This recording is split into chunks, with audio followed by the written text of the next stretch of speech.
Commander Alex Wright watched the Zephyrian battle fleet drop out of hyperspace at the edge of the New Denver system and felt his mouth go dry. The alien formation was enormous, with 3 massive dreadnoughts surrounded by dozens of smaller warships that still dwarfed the largest human vessels. Wright commanded a defense force of 23 converted civilian ships, and he knew that conventional tactics would result in complete destruction within minutes. Wright had been a cargo pilot for 12 years before the war began, and had never commanded anything larger than a freight convoy. Now he was responsible for implementing humanity's new doctrine of swarm warfare against an enemy that had never experienced such tactics. The converted mining ships and cargo haulers under his command were crewed by volunteers who had refused evacuation and chosen to fight for their homes. The Zephyrian fleet moved toward New Denver in perfect formation, with their largest ships at the center, and smaller vessels arranged in protective screens. High Commander Veltar was observing the battle from his flagship, expecting to demonstrate Zephyrian power through a quick and overwhelming victory. The alien commander had studied reports about human military capabilities and was confident that resistance would collapse once the colonists saw the futility of fighting. Wright activated the communication system and spoke to his scattered fleet using words that had been planned for days. Instead of meeting the alien dreadnoughts in a traditional battle line, Wright's forces began spreading out in all directions like seeds thrown into the wind. Every ship was given specific orders to act independently and avoid grouping together, where Zephyrian weapons could destroy multiple targets with single shots. Captain Nina Rodriguez piloted a converted asteroid mining ship called the Rough Diamond, and she felt her heart pounding as the enemy fleet grew larger on her screens. Her vessel had been equipped with improvised weapons and explosive charges, but was never designed for combat against military warships. Rodriguez had been mining asteroids in this system for 8 years and knew every rock and debris field that could provide cover. The first Zephyrian attack came exactly as Wright had predicted, with massed energy weapons trying to destroy the human ships in organized volleys. The aliens expected their enemies to maintain formation and present clear targets for their superior firepower. Instead, they found themselves firing at dozens of small vessels that scattered in unpredictable directions and used every piece of cover available in the asteroid field.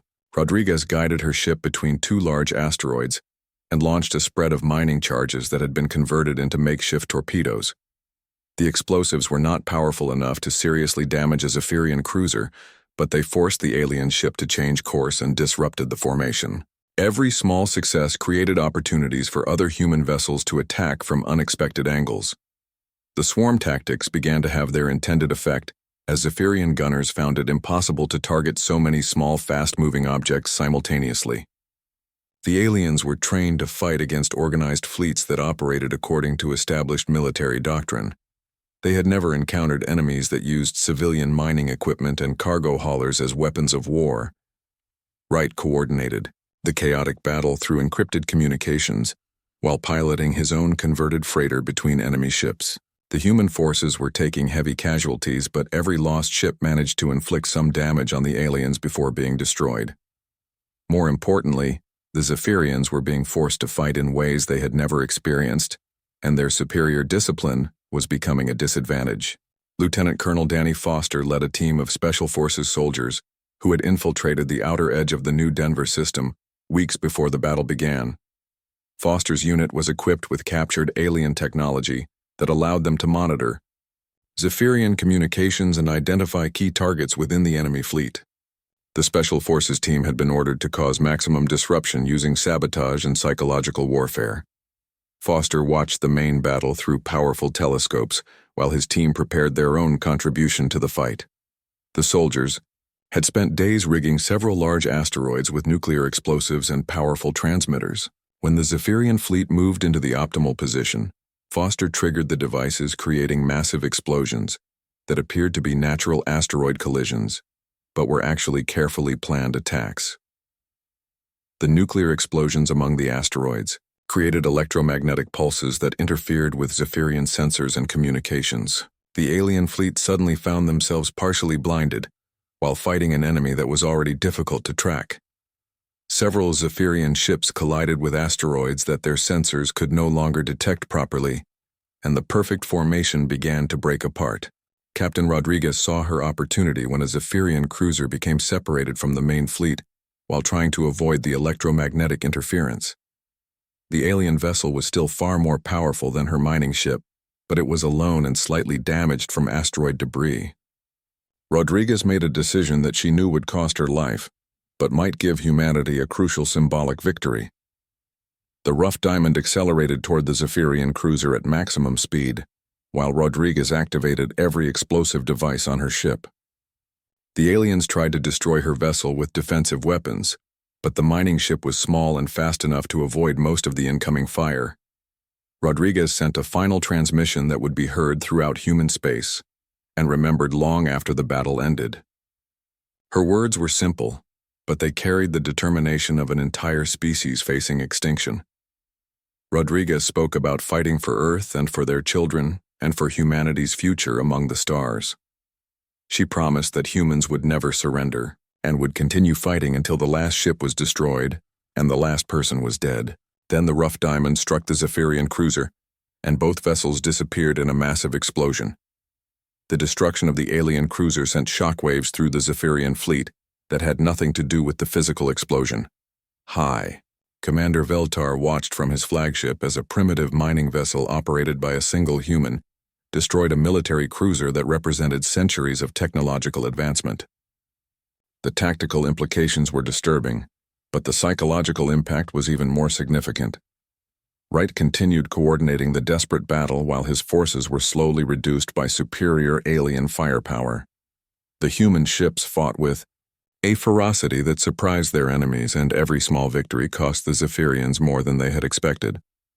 Mining drones and cargo pods continued attacking even when their parent ships were destroyed, and the aliens found themselves fighting an enemy that refused to acknowledge defeat. Foster's Special Forces team activated their final surprise as the battle reached its climax. The soldiers had been monitoring Zephyrian supply ships that were positioned behind the main battle fleet and had identified the vessel carrying replacement weapons and ammunition.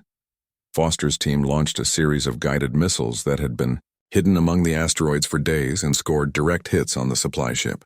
The destruction of their ammunition carrier forced the Zephyrian fleet to begin rationing their weapons fire, and High Commander Veltar realized that the battle was not proceeding according to plan. The humans were supposed to surrender quickly when faced with overwhelming force, but instead they were fighting with desperate courage that was costing both sides far more than anticipated. The alien commander began to understand that this war would not be the simple demonstration of power that he had expected. The Battle of New Denver ended with the complete destruction of Wright's defense force, but the cost to the Zephyrian fleet was much higher than anyone had predicted. 3 cruisers had been destroyed along with dozens of smaller vessels, and the surviving ships were all damaged to some degree. More importantly, the aliens had been forced to expend enormous amounts of ammunition and supplies to defeat a small group of converted civilian vessels.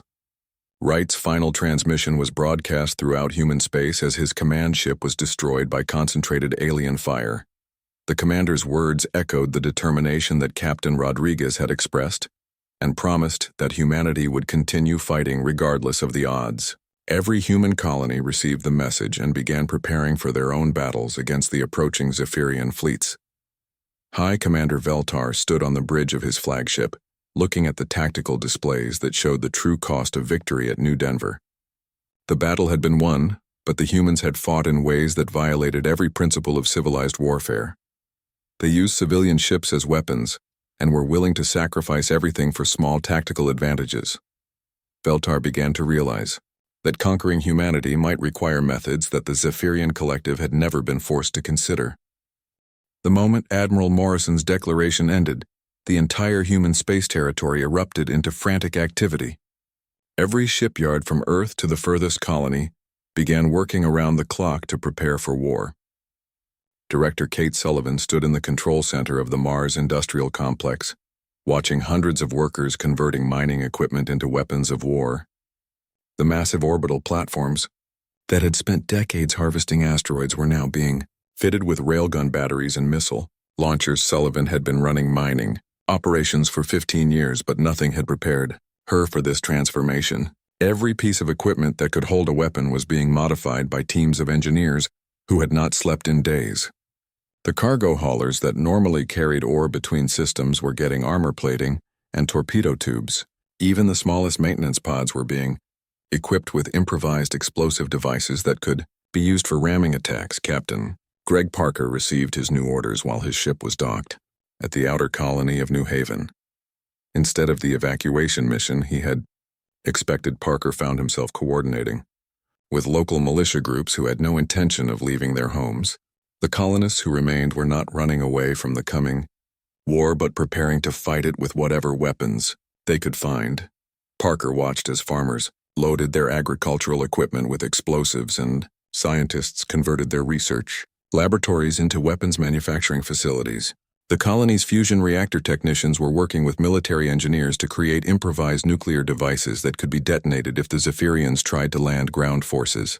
Everyone understood that this was not a war they could win through conventional means. On Earth, General Sam Davis coordinated with the scattered human fleets through secure communication channels that changed encryption every few hours. The general had spent his career studying military history, and he knew that humanity's only advantage was their willingness to fight in ways that civilized species might consider dishonorable. Davis began implementing strategies that would turn every human weakness into a potential strength. The human fleet was small compared to the Zephyrian armadas, but it was also spread across a much wider area than the aliens expected. Davis ordered his ship commanders to avoid large fleet engagements and instead focus on hit-and-run tactics, using small groups of vessels. Every human ship was given orders to continue fighting even when damaged or outnumbered, until complete destruction was inevitable. Dr. Amanda Torres worked in a hidden laboratory deep beneath Europa's ice surface, developing what she hoped would be humanity's secret weapon. The quantum virus she was creating could potentially infiltrate Zephyrian computer networks and cause their ships to malfunction or even attack each other. The project was extremely dangerous because the virus might also affect human systems, but Torres knew they were running out of time and options. Torres had been working on quantum computing research for over a decade but had never imagined using her knowledge to create weapons of war. The virus required quantum processors that were barely understood by human science and testing. It would be almost impossible without alerting the enemy. She was essentially building a weapon that might kill her own people while hoping it would be more effective against the aliens' intelligence. Reports continued to arrive showing that the Zephyrian advance fleets were moving faster than expected toward human space. Commander Ryan Hughes analyzed the alien formations and realized that they were planning to strike multiple colonies simultaneously, rather than giving humanity the full 30 days. The aliens wanted to end the war quickly, before humans could organize effective resistance. Hughes shared his analysis with military commanders across human space, and the message was clear. The Zephyrians were confident that overwhelming force applied rapidly would break human morale and force a quick surrender. They had used this strategy successfully against 17 other species and had no reason to believe humans would be different. This confidence would become their first major mistake. Captain Lisa Bennett coordinated the defense preparations at the Kepler 442b station while Admiral Morrison worked with Earth Command to finalize their desperate strategy. Bennett had studied every available record of Zephyrian military tactics and realized that their enemies fought in very predictable patterns. The aliens used massive formations of heavily armed vessels that relied on superior firepower and technology to overwhelm their opponents. Bennett proposed using swarm tactics that would force the Zephyrians to fight in ways they had never experienced. Instead of meeting their battle fleets directly, human forces would scatter into hundreds of small units that could attack from multiple directions simultaneously. The aliens would find it difficult to use their superior firepower effectively against targets that refused to fight in organized formations. The conversion of civilian vessels continued at an incredible pace across all human territories. Mining ships that had spent years quietly harvesting asteroids were being equipped with military-grade weapons and armor. Passenger transports were modified to carry troops and supplies to besieged colonies. Even luxury yachts owned by wealthy families were volunteered for military service and fitted with whatever weapons could be mounted on their hulls. General Davis received reports from colony after colony confirming that civilian populations were choosing to stay and fight rather than evacuate. The people living on those distant worlds had built their lives among the stars and were not willing to give up everything they had worked for. Families with young children were sending them to safer areas while parents remained to operate defense systems and support military operations. The psychological preparation for war was perhaps even more important than the physical preparations. Humanity was facing an enemy that had never been successfully resisted, and the odds against survival were overwhelming. Military psychologists worked with commanders at every level to prepare human forces for a type of warfare that would require absolute commitment and willingness to sacrifice everything for even small tactical advantages. Dr. Torres finally achieved a breakthrough with her quantum virus after working without sleep for 6 days straight. The weapon was ready for deployment, but remained completely untested under actual combat conditions. She uploaded the virus into a secure data core that could be transmitted to human ships when the fighting began. Torres knew that using the virus would be an act of desperation, but desperate times had already arrived. Admiral Morrison stood once again on his command bridge, watching the final preparations being completed. Throughout human space, every available resource had been committed to the war effort, and there was nothing more that could be done except wait for the enemy to arrive. Morrison knew that the next few weeks would determine whether humanity continued to exist as a spacefaring species or joined the 17 Nawai civilizations that had been erased by Zephyrian power. The alien fleets appeared at the edge of human sensor range exactly 8 days before the Yar 30-day deadline expired. High Commander Veltar had decided not to wait for humanity's surrender and was beginning military operations immediately. The first target would be the remote mining colony of New Denver, where Commander Alex Wright was waiting, with a small defense force of converted civilian ships. Morrison received the alert that would begin humanity's desperate fight for survival, and he felt a strange calm settle over him. Everything that could be done had been done, and now it was time to show the Zephyrian collective that they had made a terrible mistake. The aliens were about to learn that some species could not be conquered no matter how overwhelming the odds against them might appear. Admiral Jack Morrison stood on the bridge of the Human Colonial Defense Station, watching the stars through the massive viewport. The space around Kepler 442b looked peaceful, but he knew that would change very soon. The communication panel beeped with an incoming transmission from deep space, and Morrison felt his stomach tighten. He had been expecting this call for weeks now. Captain Lisa Bennett walked up to him holding a data pad in her hands.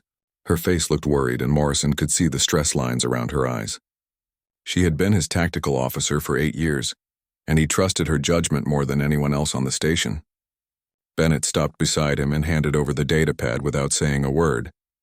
The holographic projector in the center of the bridge came to life with a crackling sound. The image that formed was not human, and Morrison had to fight the urge to step backward. The creature standing before them was tall and thin with gray skin that seemed to shimmer in the artificial light. Its eyes were large and black like deep pools of water, and when it spoke its voice sounded like metal scraping against stone. High Commander Veltar of the Zephyrian Collective looked directly at Morrison through the hologram. The alien's mouth moved in what might have been a smile, but it made Morrison's skin crawl. Behind Veltar stood several other creatures from different species, all wearing the same dark uniforms with strange symbols that glowed softly in the dim light. Veltar began to speak, and his words were translated by the computer system into English. His voice carried the weight of absolute authority, and Morrison knew this was not going to be a negotiation. The alien commander explained that the Zephyrian Collective had ruled this sector of space for over 3,000 years.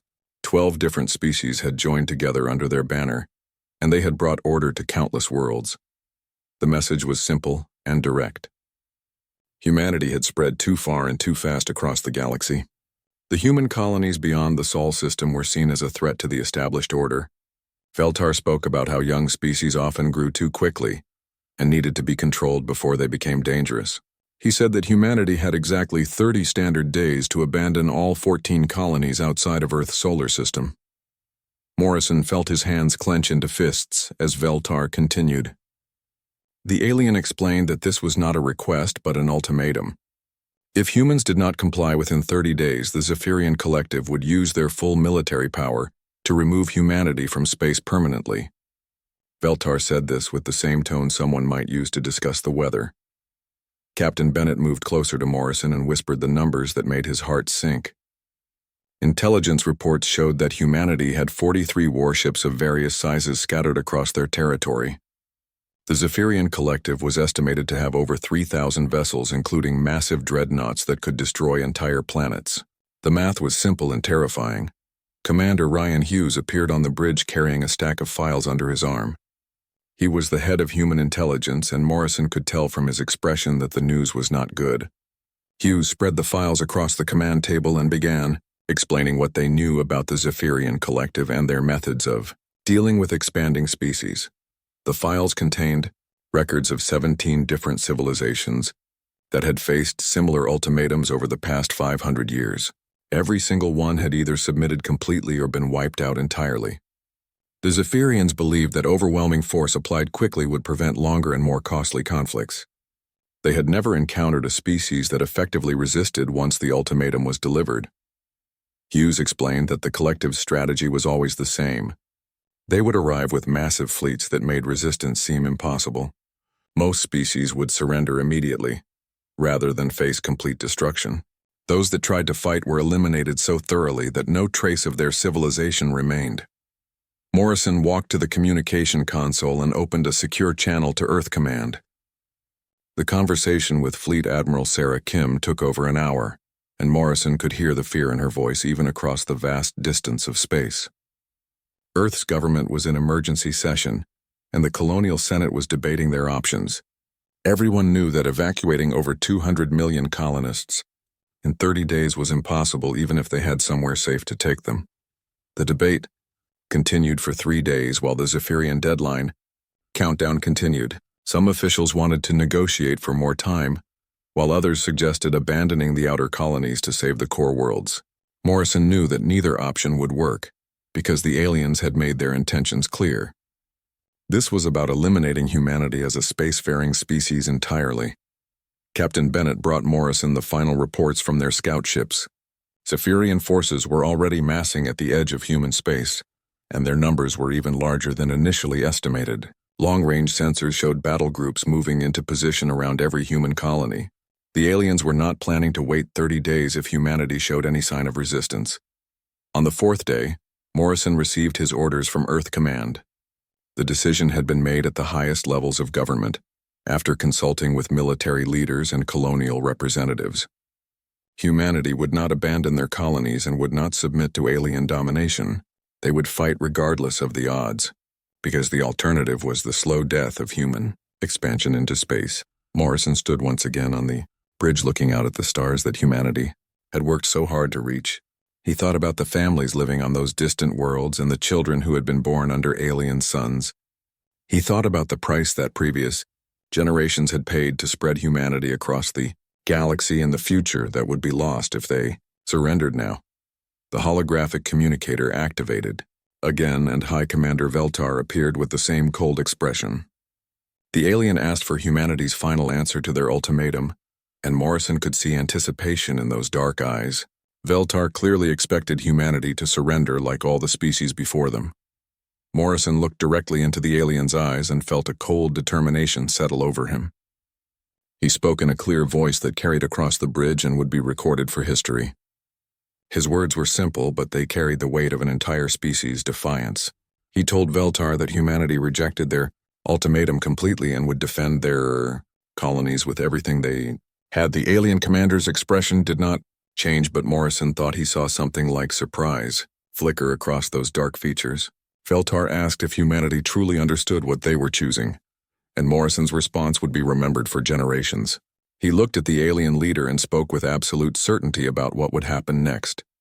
Morrison told him that the Zephyrian Collective had chosen war, and now they would learn exactly how humans wage it. 6 months after the Battle of New Denver, the war had evolved into something that no Zephyrian commander had ever experienced before. Captain Bill Thompson drifted through the debris field of the destroyed colony ship Esperanza, while his skeleton crew made final repairs to their damaged systems. Thompson's vessel had been reported destroyed 3 weeks ago, but he continued operating from the wreckage using tactics that the aliens could not understand or predict. Thompson commanded one of humanity's ghost ships, which were vessels that appeared to be destroyed but remained functional with minimal crews and life support.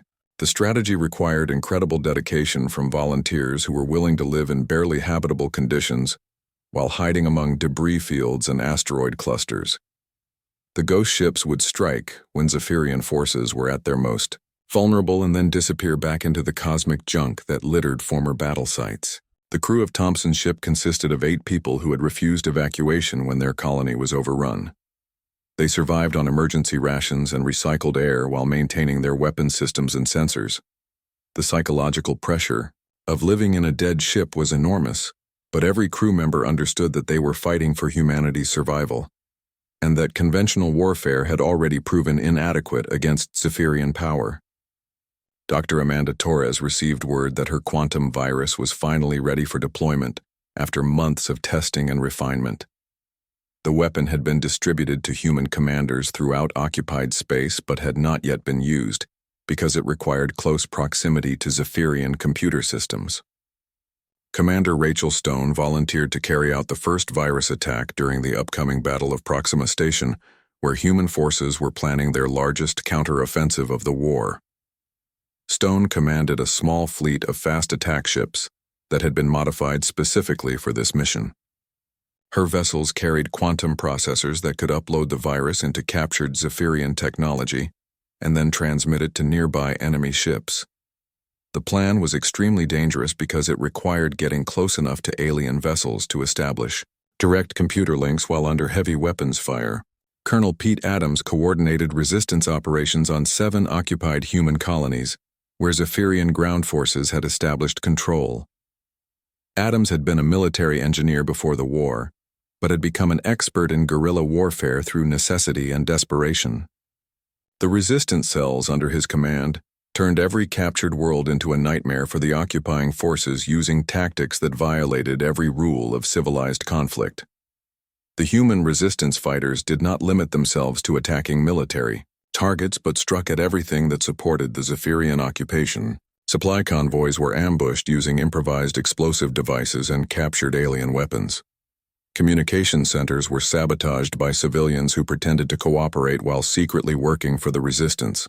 Even children were recruited to gather intelligence about alien patrol routes and defensive positions. Adams knew that these tactics would result in harsh retaliation against civilian populations, but he also understood that conventional resistance would be quickly crushed by superior alien technology.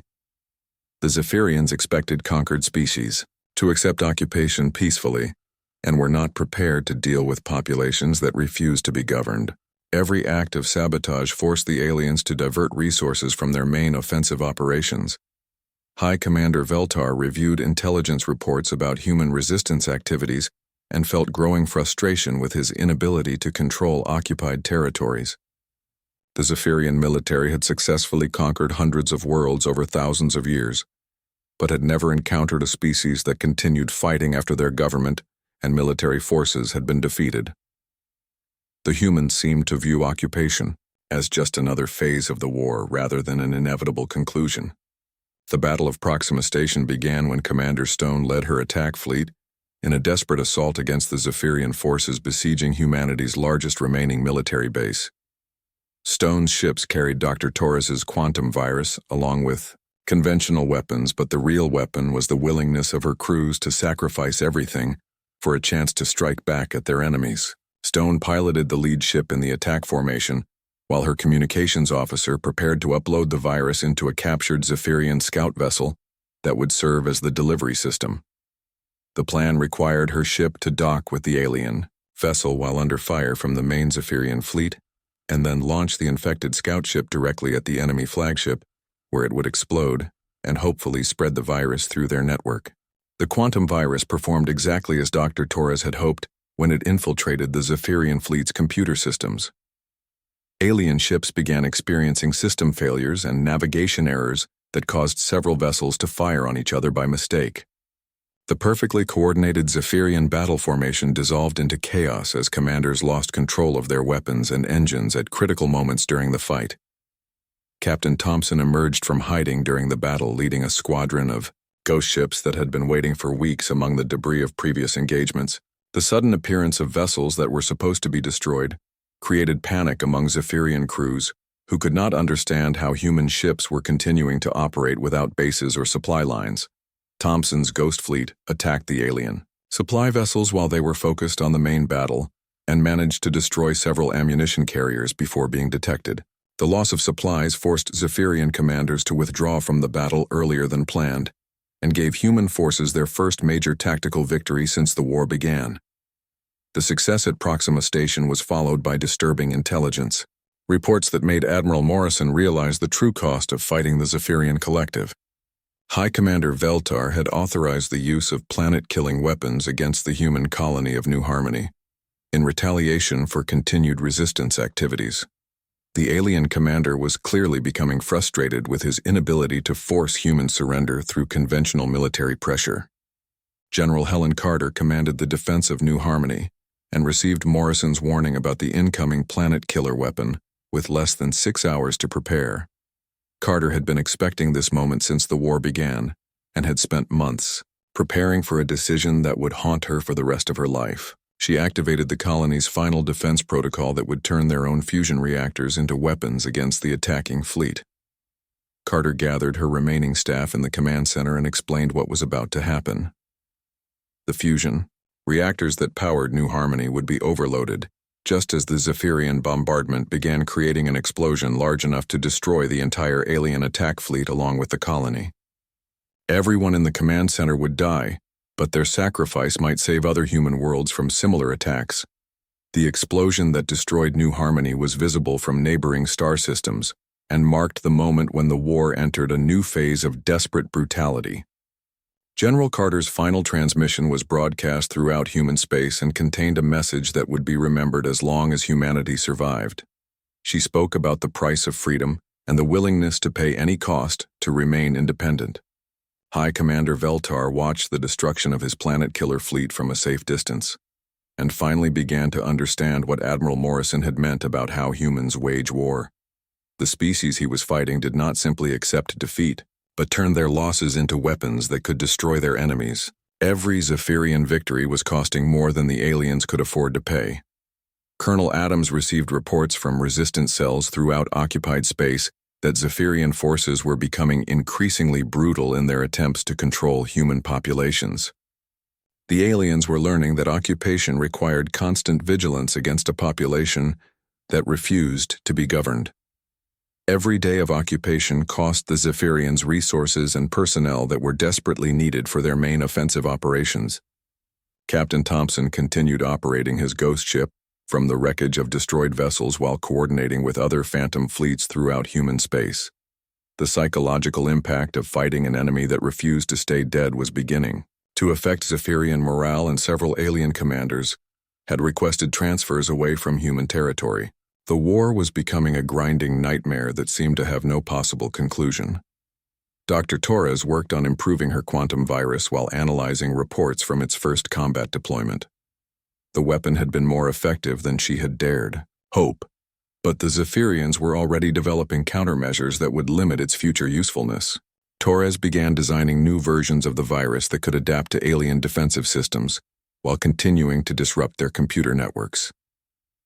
Admiral Morrison reviewed battle reports from across human territory and realized that the war had reached a critical phase.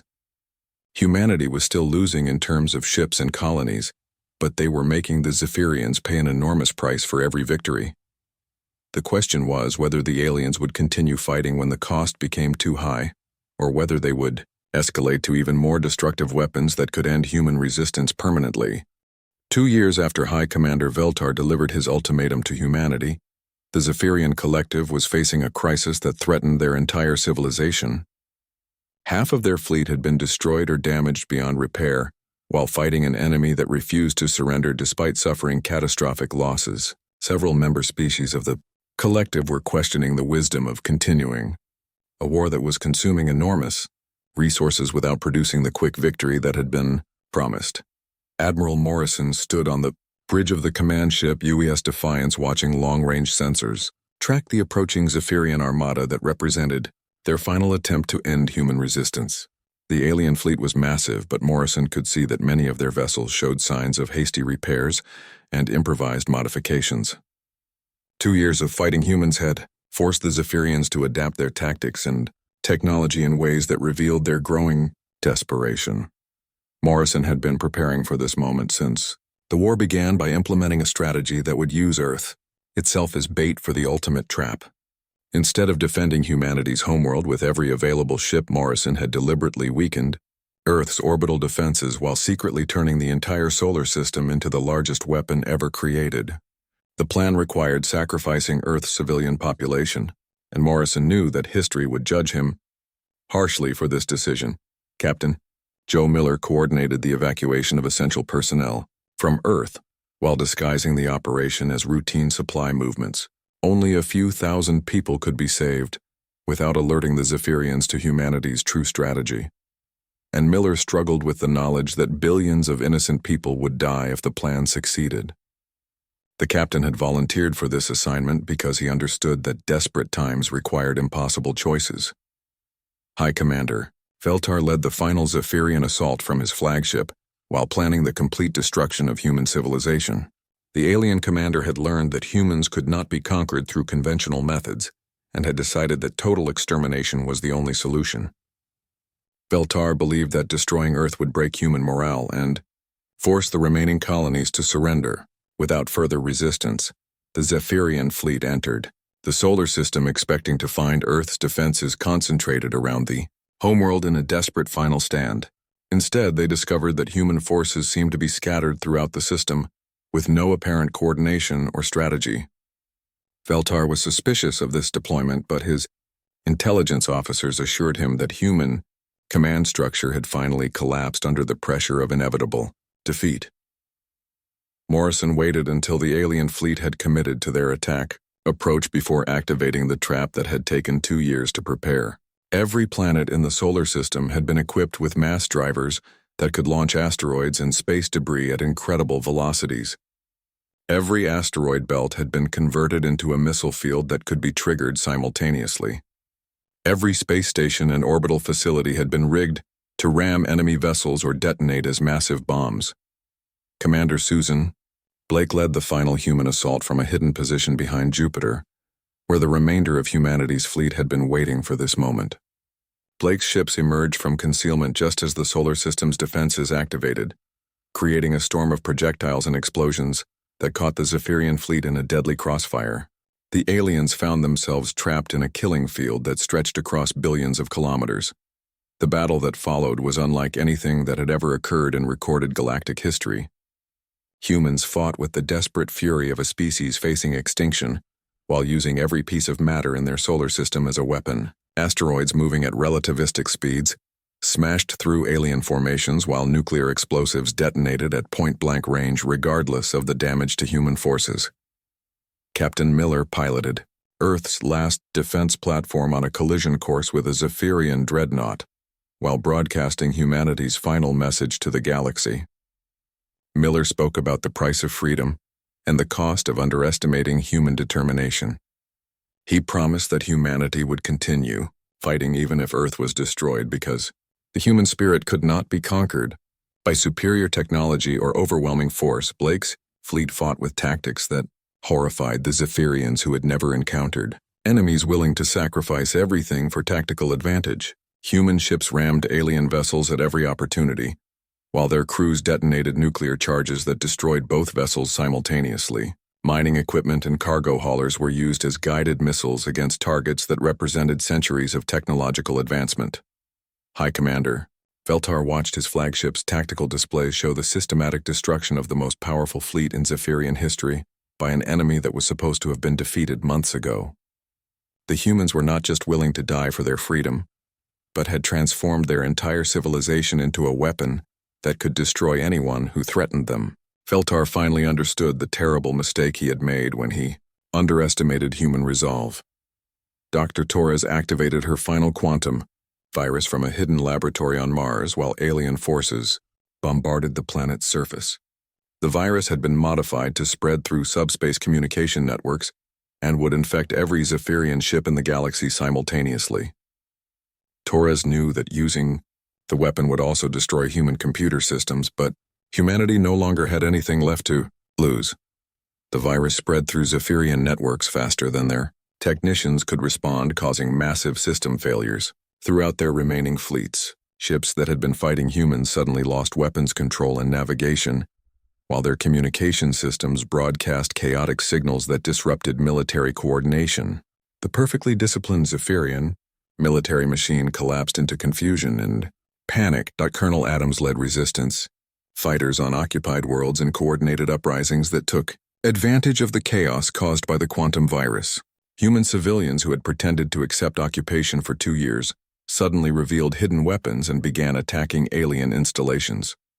Every occupied colony became a battlefield, as populations that had been written off as conquered rose up against their oppressors.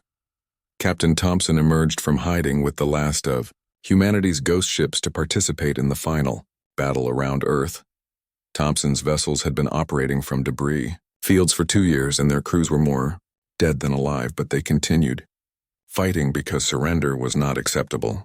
The Ghost Fleet attacked damaged Zephyrian ships while broadcasting the names of destroyed human colonies that would never be forgotten. The solar system burned with the light of nuclear explosions and disintegrating spacecraft while 2 civilizations fought for the right to exist. Humanity was being destroyed, but they were taking their enemies with them in a final demonstration of what happened when you threatened the survival of their species. Every human death cost the Zephyrians more than they could afford to pay. High Commander Veltar's flagship suffered critical damage from multiple human attacks and began losing life support, while fires spread through the ship's corridors. The alien commander realized that his fleet was being systematically destroyed by an enemy that had turned their own extinction into a weapon. Veltar managed to send one final message to the remaining Zephyrian territories before his ship exploded. The message that Veltar broadcast would change galactic history by warning other species about the terrible price of fighting humanity. The alien commander admitted that the Zephyrian collective had made a catastrophic error by underestimating human determination and willingness to sacrifice everything for freedom. Veltar advised future generations to never engage humans in warfare because they did not simply fight battles but became war itself. Admiral Morrison survived the destruction of his command ship in an escape pod and watched the final moments of the battle from the safety of an asteroid bunker. The solar system was filled with wreckage from both fleets while Earth burned in its orbit, but humanity had achieved the impossible by defeating the most powerful military force in the galaxy. Morrison knew that billions had died, but their sacrifice had saved the human species from extinction. The war ended not with surrender or negotiation, but with the complete mutual destruction of both fleets in Earth's solar system. The surviving Zephyrian territories sent diplomatic envoys to the remaining human colonies within days of receiving Veltar's final message. The aliens offered a permanent peace treaty and mutual non-aggression pact because they had learned that some species could not be conquered without destroying yourself in the process. Commander Blake survived the battle and became the ranking human military officer responsible for negotiating with the Zephyrian diplomats. The aliens were respectful and almost fearful during the talks because they had finally understood what Morrison meant when he said they would learn how humans wage war. The peace treaty that emerged from those negotiations would last for generations because the galaxy had seen the price of threatening human survival. Morrison reflected on the cost of victory while standing in the ruins of humanity's birthworld and watching rescue ships search for survivors among the debris.